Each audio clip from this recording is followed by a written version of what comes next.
Okey, hai semua. Hari ni, jom kita tengok sama-sama satu benda yang sangat menarik. Satu pendekatan yang memang lain macam untuk subjek pendidikan jasmani kat sekolah yang diambil terus dari kurikulum rasmi di Malaysia. Saya jamin anda semua mesti akan terkejut dengan apa yang budak-budak ni belajar. Okey, saya nak anda fikir sekejap. Cuba ingat balik zaman sekolah dulu. Apa memori paling kuat pasal kelas pendidikan jasmani atau kelas PE? Mungkin larian keliling padang bawah panas terik, bau rumput, ataupun, sakit-sakit badan lepas kena buat ujian kecergasan tu? Rasanya untuk ramai antara kita, inilah ceritanya kan? Lari pusingan padang yang rasa macam tak ada penghujung, main bola baling, latih tubi dan mestilah ujian SCJK yang jadi mimpi ngeri betul. Pengalaman yang hampir semua orang lalui kan? Sekarang, cuba bayangkan ni.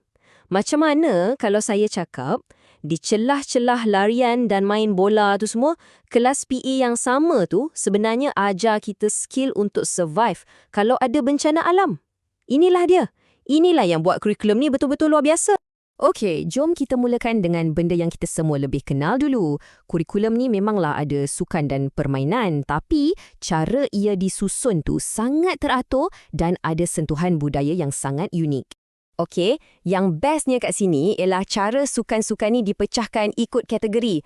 Ada kategori serangan macam rugby sentuh, kategori jaring macam badminton dan kategori pukul dan memadang macam softball.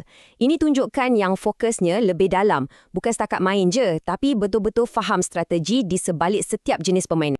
Dan kurikulum ni tak berhenti kat padang sukan je. Ia bawa pelajar terus ke pentas di mana pergerakan badan tu jadi satu cara untuk ekspresikan budaya, benda yang sangat-sangat penting. Kat sinilah kita nampak betapa kayanya budaya kita kan. Pelajar didedahkan dengan macam-macam tarian, dari tarian Bhangra yang penuh tenaga tu sampailah ke tarian Farapera yang ada pengaruh sejarah Portugis kat Malaysia. Ini bukan sekadar PE, ini kelas PE yang meraihkan warisan kita. Okey, sekarang kita masuk bahagian yang paling gempak, paling tak dijangka dalam kurikulum ni. Inilah bahagian yang tukarkan kelas PE daripada subjek biasa-biasa kepada satu latihan persediaan untuk dunia sebenar. Okey, dengar ni betul-betul. Percaya tak kalau saya cakap, skill-skill yang kita nak tengok lepas ni memang betul-betul diajar dalam sekolah. Inilah yang buat kurikulum ni jadi sangat praktikal dan susah nak lupa. Tengok ni, pelajar diajar macam mana nak hidupkan api guna cara primitif. Ini bukan teori tau. Diorang belajar satu persatu. Dari sediakan rabuk, hasilkan geseran, sampai bara tu jadi api. Ini betul-betul kemahiran ikhtiar hidup yang asas.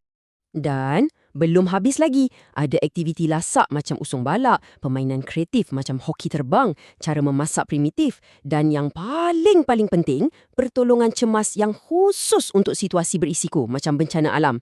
Ini skill yang boleh selamatkan nyawa, serius. Okey, so kita dah cover skill fizikal, skill survival. Sekarang, kurikulum ni beralih pula ke satu lagi aspek yang super penting, kesihatan dari dalam. Ini merangkumi minda, emosi dan kefahaman tentang badan kita sendiri. Ada satu program komprehensif ni, nama dia PEERS yang jadi teras untuk bahagian ni. Skop dia luas gila, cover semua benda dari kesihatan diri dan cara urus emosi sampailah ke isu perhubungan, keluarga dan keselamatan. Memang holistik habis. So, ini bukan setakat pasal emosi atau perhubungan je. Ada juga fokus yang sangat mendalam pada sains di sebalik kecergasan fizikal, memahami kenapa di sebalik apa yang kita buat. Contohnya, belajar pasal kapasiti aerobik. Maksudnya bukan setakat lari-lari kosong, tapi diorang faham macam mana jantung dan paru-paru tu bekerjasama untuk hantar oksigen dan bagi tenaga kat badan. Ini pengetahuan saintifik yang sangat praktikal. Sama juga macam komposisi badan. Pelajar diajar untuk tengok kesihatan tu lebih dari sekadar nombor atas penimbang. Diorang belajar pasal nisbah lemak dengan otot yang sebenarnya bagi gambaran kesihatan yang jauh lebih sihat dan tepat. Dan mestilah kan, cakap pasal sihat tak lengkap kalau tak sentuh pasal makanan. Kurikulum ni bagi pelajar ilmu untuk uruskan diet yang seimbang. Bagi diorang alat untuk buat pilihan yang sihat, bukan untuk hari ni je, tapi untuk seumur hidup. Jadi, bila kita dah tengok semua benda ni, sukan, survival, kesihatan mental, apa sebenarnya gambaran besar dia? Apa yang kurikulum ni cuba nak bina sebenarnya? Rangka tindakan macam mana yang cuba dibentuk? Senang cerita, kita boleh pecahkan kepada 3 tiang utama. Nombor 1, kemahiran fizikal melalui sukan dan tarian.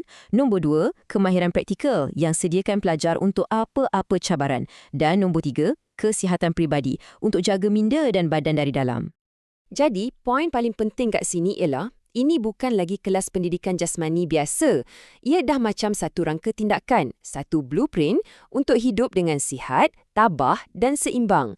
Ia ajar pelajar bukan setakat cara nak main bola, tapi cara nak jaga diri sendiri, tak kira apa pun jadi.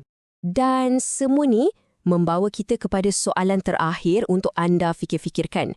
Kalau anda boleh patah balik ke zaman sekolah, apakah satu kemahiran praktikal atau kemahiran hidup yang anda harap sangat-sangat sekolah dah ajar anda? Fikirkanlah. Terima kasih kerana bersama kami.